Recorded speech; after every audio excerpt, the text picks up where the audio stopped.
বাংলার জনরবের পক্ষ থেকে আপনাদের সকলকে স্বাগত জানাচ্ছি। প্রিয় দর্শক, আজকে যে খবরটির দিকে আপনাদের দৃষ্টি আকর্ষণ করব বা বাংলার জনরবের আজকের যে স্পেশাল এপিসোড প্রতিবেদন, সেই প্রতিবেদনে এবার ময়দানে আরএসএস, চাপে মমতা। আসলে আরএসএস রাষ্ট্রীয় স্বয়ংসেবক সংঘের রাজনৈতিক শাখা বিজেপি। রাষ্ট্রীয় স্বয়ংসেবক সংঘ সমাজসেবামূলক কাজের সঙ্গে যুক্ত থাকেন বলে সংগঠনের পক্ষ থেকে দাবি করা হয়ে থাকে। কিন্তু আমরা এটাও জানি যে এই সংগঠন থেকেই নেতারা বেরিয়ে আসেন এবং তারা বিজেপিকে নেতৃত্ব দেন। অটল বিহারী বাজপেয়ী থেকে শুরু করে লালকৃষ্ণ আদবানি এবং এখন যিনি ভারতের প্রধানমন্ত্রী নরেন্দ্র মোদী, তিনি আরএসএসের প্রচারক ছিলেন। আরএসএসের চিন্তাধারা কি, আরএসএস ভারতবর্ষে কি করতে চায়, আর আরএসএসের লক্ষ্য উদ্দেশ্য কি, সেসব প্রাসঙ্গিক বিষয় নিয়ে আজকে আমাদের আলোচনার বিষয় নয়। এটা একটা পরিষ্কার যে আরএসএস এদেশে হিন্দু রাষ্ট্র প্রতিষ্ঠা করতে চায়।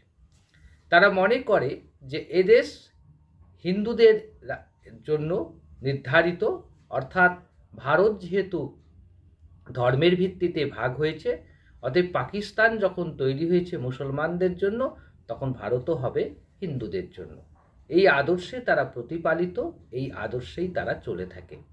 তো যাই হোক, এখন আরএসএসের কিছু নেতা আছেন, যেমন ধরুন অটল বিহারী বাজপেয়ী, লালকৃষ্ণ আদবানি, মুরলীমোহন যোশী এবং মোহন ভাগবতকেও আমার যথেষ্ট পছন্দ হয়, কারণ মাঝে মাঝে এমন কিছু কথাবার্তা বলেন যেটা আমাদের দেশের সংহতির কাছে, বহুত্ববাদ সংস্কৃতির কাছে অবশ্যই গ্রহণযোগ্য, সেটা মানতেই হবে।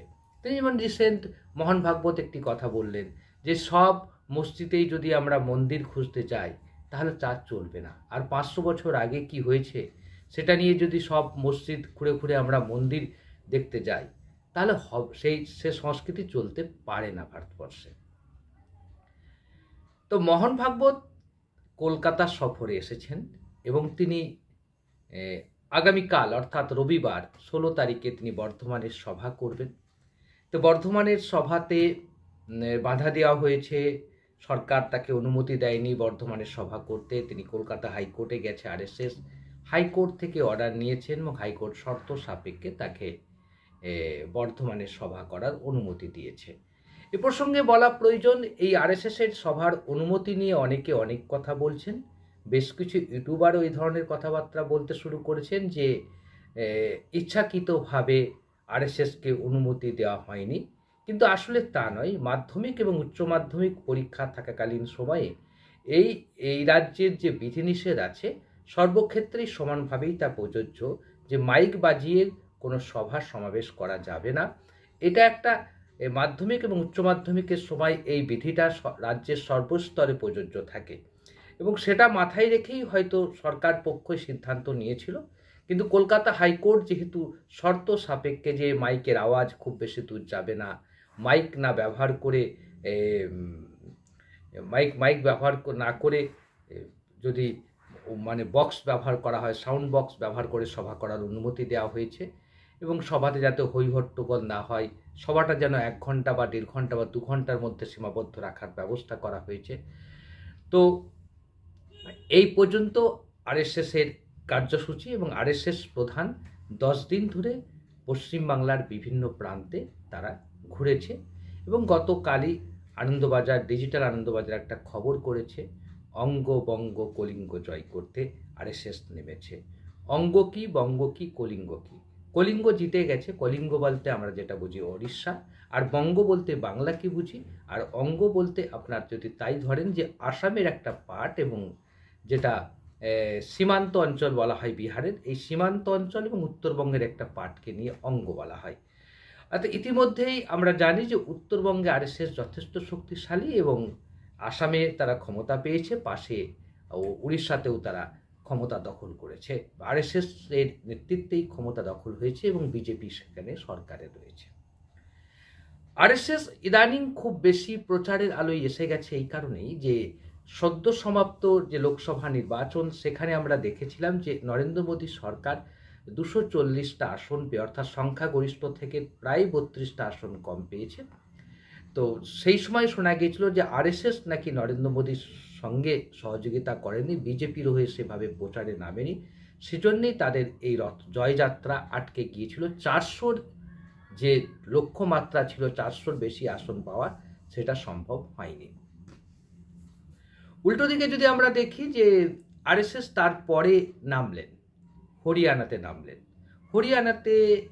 হরিয়ানা এবারে হরিয়ানা যে হেরে যাবে, হরিয়ানাতে যে বিজেপি জিততে পারবে না, এই প্রচার প্রসার এবং বিজেপির বড় বড় তাবড় নেতারাও স্বীকার করে নিয়েছিলেন যে হরিয়ানা আমরা হেরে যাব।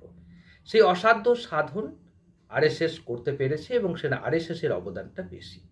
হরিয়ানা পাওয়ার পর আরএসএস নামলো মহারাষ্ট্রে খুবই সংকটজনক অবস্থায় ছিল বিজেপি, যে তার কোনো সম্ভাবনা ছিল না, কারণ মহারাষ্ট্রে এবারই প্রথম বিধানসভা নির্বাচনে লড়তে গিয়েছিল বিজেপি, যেখানে তার সঙ্গে শিবসেনা বাল ঠাকরের যে গোষ্ঠী সেটা ছিল না তার সঙ্গে।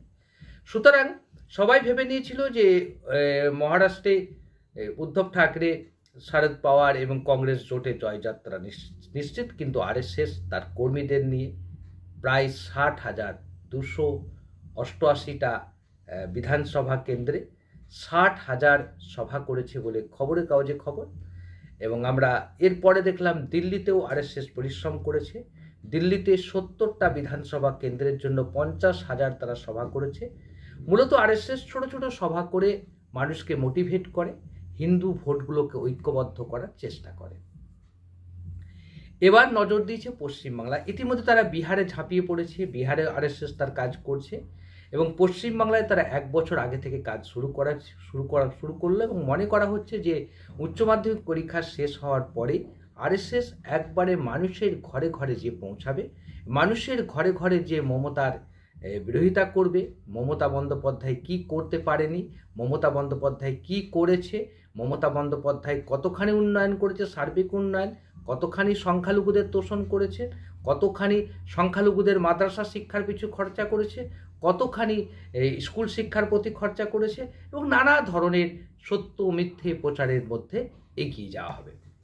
আরএসএস প্রধান মোহন ভাগবত 10 দিন ধরে কলকাতা সফরে আছেন। কলকাতা সফরে থাকাকালীন সময়ে তিনি এখানে বিজেপির কর্মকর্তাদের সঙ্গে বৈঠক করেছেন এবং বিজেপির কর্মকর্তাদের তিনি আশ্বস্ত করেছেন যে এবারে তিনি পশ্চিমবাংলার যে বিধানসভা নির্বাচন তিনি সরাসরি পরিচালনা করবেন, অর্থাৎ এবারের লড়াই হবে মমতা বনাম মোহন ভাগবতের লড়াই, অর্থাৎ আরএসএস বনাম মমতার লড়াই। এই আরএসএস বনাম মমতার লড়াই যখন সংগঠিত হবে তখন কি মমতার পক্ষে সম্ভব হবে এই রাজ্যে ক্ষমতাকে ধরে রাখা? এটা সবচেয়ে বড় প্রশ্ন।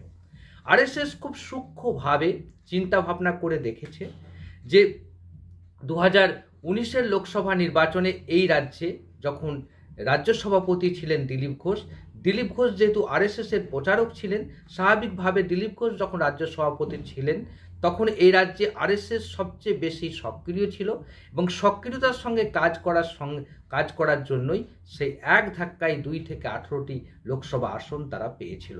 এবং 2021-এর বিধানসভা নির্বাচনে বিজেপি কি করেছিল, শুভেন্দু অধিকারীর মতো জনপ্রিয় নেতাকে তৃণমূল থেকে টেনে আনার পর তারা ভেবেই নিয়েছিল ক্ষমতায় তারা এসে গেছে, অতএব তারা আরএসএসকে ততটা গুরুত্ব দেয়নি এবং আরএসএসের নেতা কর্মীদের প্রতি যে অন্যায় করা হয়েছে, যে যারা বিজেপির হয়ে কাজ করছিল, যেমন সায়ন্তন বসু, যেমন দিলীপ ঘোষ, এদের প্রতি একটা অন্যায় করা হয়েছিল এবং এদিকে চাপে রাখা হয়েছিল। তার ফলস্বরূপ 2021-এর বিধানসভা নির্বাচনে সমূহ সম্ভাবনা থাকা সত্ত্বেও 100টাও আসন পায়নি বিজেপি। 2024-এর লোকসভা নির্বাচনে একই ফল হলো। 2024-এর লোকসভা নির্বাচনে আরএসএস এখানে আরএসএস এখানে সহযোগিতা করলো না, বিজেপির সঙ্গে ছিল না, যার ফলে বিজেপি এখানে তার আসন সংখ্যা 18 থেকে কমে 12টা হলো। তো স্বাভাবিকভাবেই আরএসএসের যে কাজকর্ম এবং 2024-এর আমরা উপনির্বাচনগুলোতেও দেখব আরএসএস নামেনি। এবারে আরএসএসের মোহন ভাগবত নাকি এই নাকি কথাটা ব্যবহার করছি সূত্রের খবর আমাদের কাছে, বিভিন্ন সূত্র মারফত যে খবর এসছে, আমরা সরাসরি সেই খবরের পুষ্টি করতে পারবো না বা সেসব খবরের সত্যতা নিয়ে আমরা জোর দিয়ে বলতে পারবো না। তবে আরএসএস প্রধান মোহন ভাগবত এই রাজ্যের বিজেপি নেতাদের আশ্বস্ত করেছেন যে এবার তিনি দেখবেন পশ্চিমবাংলাটা এবং অঙ্গবঙ্গ কলিঙ্গ বঙ্গ জয় করতেই হবে, এটাই হচ্ছে আরএসএসের প্রথম এবং প্রধান টার্গেট বঙ্গ জয়ের লক্ষ্যে। এবং সেক্ষেত্রে মমতা বন্দ্যোপাধ্যায়ের অসুবিধাটা এই যে মমতা বন্দ্যোপাধ্যায় এই রাজ্যের সংখ্যালঘু মুসলিম ভোটের উপর যতটা ডিপেন্ডেন্ট, ততটাই ডিপেন্ডেন্ট আরএসএসের একটা অংশের সমর্থনের উপরে। আরএসএসের একটা বড় অংশের সমর্থন মমতা বন্দ্যোপাধ্যায় পান বলেই এই রাজ্যে বিধানসভা নির্বাচনে মমতা বন্দ্যোপাধ্যায় 200-র বেশি আসন পায়। যখনই দেখবেন 200-র বেশি আসন পাচ্ছে একটা সরকার, তার পেছনে আরএসএসের মদত না থাকলে সে পেতে পারে না, এবং সেই জন্যেই সে পেয়ে আসছে। এবং এটা মাথায় রাখতে হবে, যদি আরএসএস মমতার কাছ থেকে সরে যায় তাহলে মমতার জয়যাত্রা আটকে যেতে পারে, এ নিয়ে কোনো সন্দেহ নেই। তবে এই রাজ্যের প্রত্যেকটা জেলাতে, প্রত্যেকটা জেলা শহরে, প্রত্যেকটা মহকুমাতে, প্রত্যেকটা থানাতে আরএসএস প্রবেশ করবে, আরএসএস তার নীতি নির্ধারণ করবে, আরএসএস প্রচার প্রসারে কাজে লাগবে বলে মনে করা হচ্ছে। এবং সূত্রের খবর, মোহন ভাগবত বলেছেন যে 50,000, যেহেতু 80,000 বুথ, 80,000 বুথের মধ্যে 30,000 বুথকে ওরা বাইরে রাখার চেষ্টা করছে, 20 থেকে 30,000 বুথের ভরসা করছে না, কারণ এই বুথগুলো বেশিরভাগই মুসলিম অধ্যুষিত এলাকায়। এগুলো বাদ দিয়ে বাকি 50,000 বুথকে টার্গেট করা হয়েছে, যেখানে 2 জন করে আরএসএস কর্মী সমর্থক সবসময় সেখানে থাকবে এবং সেই বুথের দায়িত্ব আরএসএস কর্মীরা পালন করবে, এবং সেই বুথে যাতে বিজেপি জয়যুক্ত হতে পারে সেই ব্যবস্থা তারা করার চেষ্টা করবে। সূত্রের খবর পাওয়া যাচ্ছে, সূত্র থেকে আরও মারফত জানা যাচ্ছে যে আরএসএসের প্রধান মোহন ভাগবত কর্মীদের নির্দেশ দিয়েছেন, বিজেপি কর্মীদেরও নির্দেশ দিয়েছেন যে আরএসএস কর্মীদের সঙ্গে সব রকম সাহায্য এবং সহযোগিতা করার জন্য। একই সঙ্গে এটাও ঠিক যে আরএসএসের মোহন ভাগবত যে নির্দেশ দিয়েছেন, সেই নির্দেশটা এই রাজ্যের বিজেপি কতটা কার্যকর করতে পারবে সেটা অনেকটা ডিপেন্ড করছে। প্রথমত, এ রাজ্যের বিজেপির মধ্যে যে লড়াই আছে, অন্তর্দ্বন্দ্ব আছে, সেই অন্তর্দ্বন্দ্ব যদি প্রকট আকার ধারণ করে, তার ফায়দাটা লুটার চেষ্টা করবে মমতা বন্দ্যোপাধ্যায়। মমতা বন্দ্যোপাধ্যায়ের মতো কুশলী রাজনীতিবিদের কাছে আরএসএসকে রুখে দিয়ে জেতাটা খুব কঠিন কাজ, এটা আমরা বলতে পারবো না। কিন্তু এটাও ঠিকই যে আরএসএস যদি তার প্রচার প্রসারকে সঠিকভাবে মানুষের কাছে পৌঁছে দিতে পারে, মানুষের কাছে নিয়ে যেতে পারে, তাহলে মমতা বন্দ্যোপাধ্যায় যে প্রচণ্ড পরিমাণে চাপে পড়বেন এবং জেতা যে তার পক্ষে কঠিন হয়ে যাবে, কঠিন থেকে কঠিনতর হবে, তা নিয়ে কোনো সন্দেহ নেই। অন্যদিকে মুসলিম ভোটের উপরেও প্রভাব পড়তে চলেছে। মুসলিম ভোটের একটা বড় অংশ এবারে মমতা বন্দ্যোপাধ্যায়ের পক্ষে যে থাকবে না, সে নিয়ে আমরা একটা আলাদা প্রতিবেদন করব। তার আগে বলি যে আরএসএস প্রধান মোহন ভাগবত এখানে বৈঠকে বলেছেন বিজেপি নেতাদের যে যেন তেন প্রকরণে আমাদের একটা কাজ করতে হবে, এই 70% হিন্দু ভোটকে ঐক্যবদ্ধ করতে হবে। এই ঐক্যবদ্ধ করার কাজটা তারা করার জন্য দরকার হলে হিন্দুদের মধ্যে যারা মহারাজ আছেন, যারা পুরোহিত আছেন, যারা বিভিন্ন ধর্মীয় আনুষঙ্গিক নিয়ে যে সকল কাজ করে, যারা গুরুদেব আছেন, তাদের প্রত্যেককে নামানোর চেষ্টা করছে আরএসএস।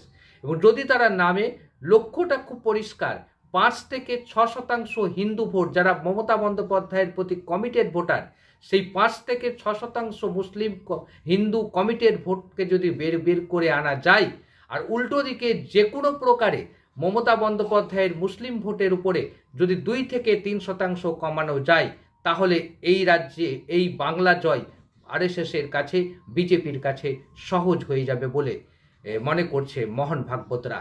এখন দেখার বিষয় মোহন ভাগবতরা সত্যি মমতা বন্দ্যোপাধ্যায়কে হারাতে পারেন কিনা। আপনারা কি বলেন? আপনাদের মতামতের প্রত্যাশায় রইলাম। এই রাজ্য কি গেরুয়াদের হাতে যাবে? এই রাজ্যে কি গেরুয়া পতাকা পথ করে উঠবে?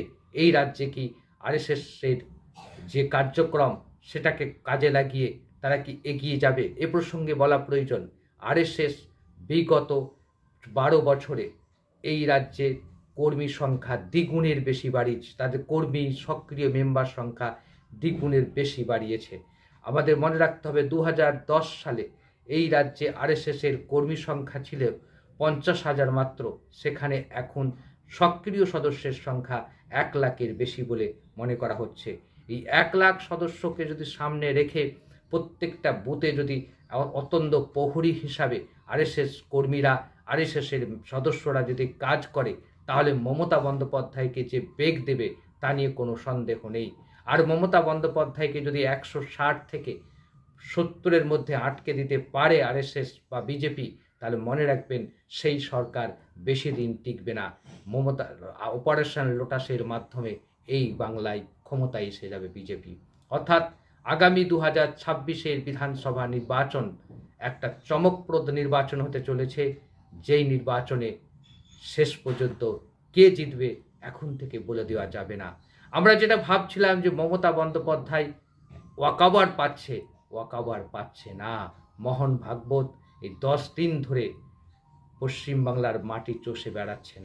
শুধু বেড়াচ্ছেন নয়, আগামী মার্চ মাস থেকে প্রত্যেক মাসে আরএসএসের নেতা কর্মীরা এই রাজ্যে আসবেন এবং তারা কর্মীদের, বিজেপির সমর্থকদের, বিজেপির কর্মীদের ট্রেনিংয়ের ব্যবস্থা করবে।